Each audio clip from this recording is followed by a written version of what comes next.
तो एक बार फिर नमस्कार दोस्तों। मैं रियल बिजनेस कोच एक बार फिर अपने यूट्यूब चैनल में आपका हार्दिक स्वागत करता हूं। दोस्तों, काफ़ी ज़्यादा इंक्वायरी, काफ़ी ज़्यादा इन्वेस्टमेंट इस स्टॉक में होने की वजह से आज स्टॉक्स में अगेन लोअर सर्किट लगा हुआ है। ठीक है, तो यहाँ पे आज हम आपको बताएंगे कि स्टॉक में क्या करना चाहिए, कब तक इसमें बाइंग की अपॉर्चुनिटी बनती है या सेलिंग की अपॉर्चुनिटी बनती है, करना क्या चाहिए। वीडियो को लास्ट तक वॉच करिएगा और चैनल को सब्सक्राइब करके रखिए ताकि हमेशा लेटेस्ट स्टॉक और अपट्रेंड में चलने वाले स्टॉक या फिर लॉन्ग टर्म के इन्वेस्टमेंट के लिए आपको बेहतरीन एडवाइस मिलती रहे, ओके, या बेहतरीन रिसर्च आपको मिलता रहे। दोस्तों, आज हम बात करेंगे हर्षिल एग्रोटेक लिमिटेड के बारे में, जो कि एग्रीकल्चर रिलेटेड पूरी कंपनी है। ठीक है, यहाँ पे आप पढ़ सकते हैं। इसके पहले कंपनी का जो वेबसाइट था मिर्च टेक्नोलॉजी के नाम से था, ये सब कुछ चेंज हुआ है। कंपनी न्यू बायोफिक सिस्टम से आई है कंपनी, और अगेन इसके कॉलिंग नंबर आपको यहाँ पे शो कर रहे हैं। ठीक है, ये कंपनी का पूरा परफॉर्मेंस है, यहाँ पे पूरा लाइव अपडेट है यहाँ पे इसके वेबसाइट में। ठीक है, सब कुछ लीगली है और कंपनी का फंडामेंटल भी बहुत ज़्यादा स्ट्रॉन्ग है। ठीक है, कंपनी का फंडामेंटल बहुत ही अच्छा स्ट्रॉन्ग है, क्वार्टरली बेस पे, ईयरली बेस पे, है ना। इसके जो भी सिक्योरिटीज़ वगैरह हैं, बोरविंग्स वगैरह हैं, सब कुछ फिक्स है, एकदम करेक्ट है। यहाँ पे नीचे हम आपको दिखाएंगे Harshil agrotech grow and smart grow. ठीक है, सस्टेनेबिलिटी, सारी चीज़ें लिखी हुई है। 25 year of experience in industry, okay. Greenhouse technology, यहाँ पे आप देखिए कंपनी किस पे वर्क किस पे कर रही है, ग्रीन हाउस टेक्नोलॉजी, जो करंट टाइम में सबसे ज़्यादा एग्रीकल्चर में नीड है, और ऑर्गेनिक फार्मिंग जो आज के टाइम में सबसे ज़्यादा चल रहा है, इस पे पूरा फोकस है कंपनी का, ओके।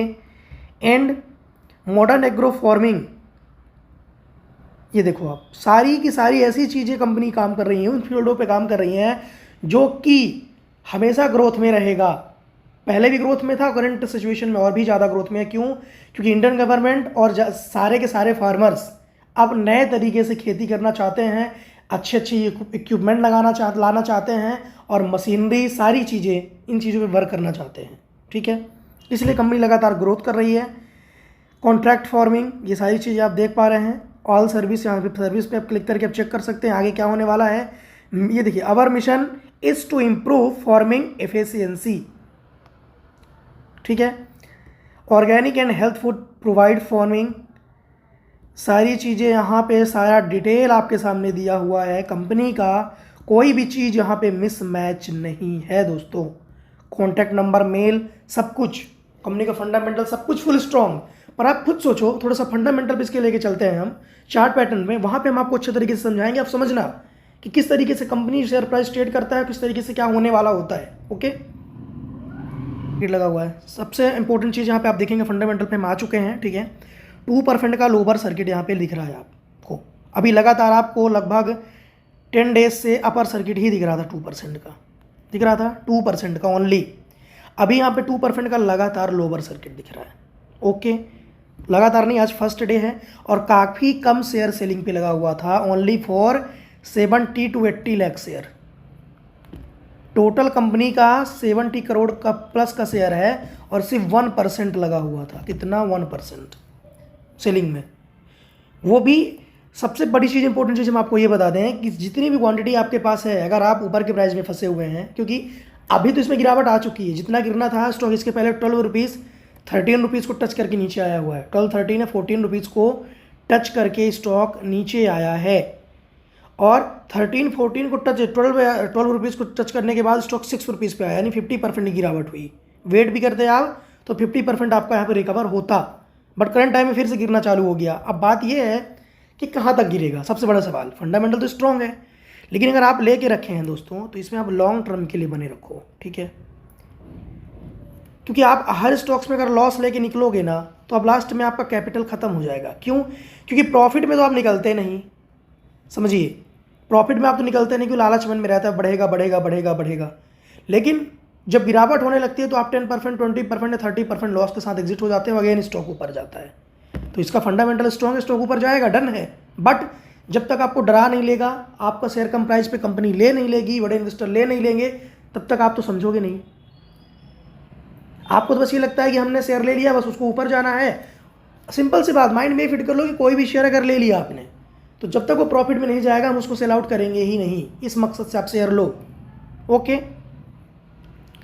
शॉर्ट टर्म के लिए अगर करना है ना ट्रेडिंग तो इंट्राडे करो, सट्टा मार्केट खेलो, जिसमें से आप कब आएगा या जाएगा उसके लिए 10-5 हज़ार रुपये अपना अलग कर लो आप। बट जो इन्वेस्टमेंट आप करते हो कंपनी में उसको लॉन्ग टर्म के लिए रखो, 1 साल 2 साल 3 साल जितना भी हो सके, क्योंकि अभी करंट टाइम में इसकी गिरावट ना समझ लीजिए आप 5 रुपीज़ तक आराम से होने वाली है। समझ पा रहे हो आप? मैंने कल भी वीडियो बनाया था इसका, लगातार 3 से 4-5 दिन से वीडियो अपन बना के यहाँ पे बता रहे हैं कंपनी से रिलेटेड, ठीक है, क्योंकि इंक्वायरी काफ़ी ज़्यादा आ रही थी, मतलब मैसेज पे, व्हाट्सअप पे, वही सॉरी व्हाट्सअप पे नहीं, कमेंट में, ठीक है। तो यहाँ पे 5 रुपीज़ का जाना अभी तो इसका डन है करंट सिचुएशन में। 10 डेज़ की गिरावट होगी, और 10 डेज़ की गिरावट क्यों होगी? क्योंकि ESM स्टेज 2 पे है, ठीक है, ESM स्टेज 2 पे है।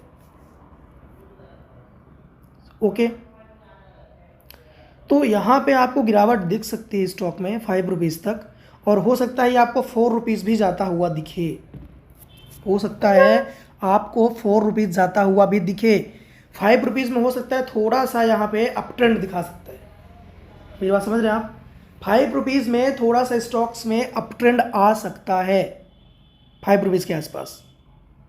ओके, बट अब अगेन ज़्यादा गिरावट आने के चांसेस अभी नहीं हैं, क्योंकि ऊपर के प्राइस में सबसे ज़्यादा इन्वेस्टर हैं, बड़े इन्वेस्टर भी कंपनी के अंदर हैं। मैं आपको पहले भी वीडियो में बताया है, ठीक है। मार्केट कैप की बात कर ले तो 428 का मार्केट कैप है। हाई लो की बात कर ले तो यहाँ पे आप हाई देख चेक कर सकते हो, 20 रुपीज़ का हाई और 0.99 का लो, ठीक है। यहाँ से तो चलना स्टार्ट किया था कंपनी ने। स्टॉक पी अंडर वैल्यूड है, 50 से कम रहता है अगर पी तो अंडर वैल्यूड होता है। बुक वैल्यू भी कंपनी का ठीक ठाक है, अच्छा है। ROC ROE दो बेस्ट हैं, राइट। एंड अभी करंट सिचुएशन पे हम बात कर लें इसके चार्ट पैटर्न की, तो चार्ट आप देखोगे ना तो सबसे पहले 5% का जब सर्किट लगना चालू हुआ था तो यहाँ तक लगा था, ये समझना आप, 5% का सर्किट यहाँ तक लगा था, तो यहीं तक की गिरावट अभी संभव है। जब यहाँ तक की गिरावट कंप्लीट हो जाएगी, ये 5 रुपीज़, ठीक है ना, सॉरी 5 रुपीज़, अगेन ये इसका टारगेट करेगा 4 रुपीज़ के आसपास। तो यहाँ पे इसको कंसोलिडेशन करना चाहिए, राइट। यहाँ पे कंपनी के शेयर को कंसोलिडेशन करना चाहिए, कंसोलिडेशन करेगा ही करेगा, क्योंकि ESM स्टेज 2 पे है। और ध्यान रखना, जब ही स्टॉक ESM स्टेज 1 पे आएगा तो वहाँ से 3 से 4 अपर सर्किट लगा सकता है, 3 से 4 अपर सर्किट ESM स्टेज 2 पे लगा सकता है। और ESM स्टेज 2 पे तब जाएगा, ध्यान रखना, लगभग 24 से 28 डेज ये लोअर सर्किट पे चलता है, सॉरी 2% के सर्किट पे चलता है। 24 से 28 डेज ये 2% के सर्किट पे चलता है ESM स्टेज 2 पे आने के बाद, कोई भी शेयर हो। तो अभी करंट सिचुएशन में आप काउंट कर लेना, यहाँ से चलना स्टार्ट हुआ, जितने भी अपर सर्किट लगे हैं वो काउंट कर लो, और जितने भी लोअर सर्किट लगने वाले हैं 24 से लेकर 28 के अकॉर्डिंग उतना ले लो।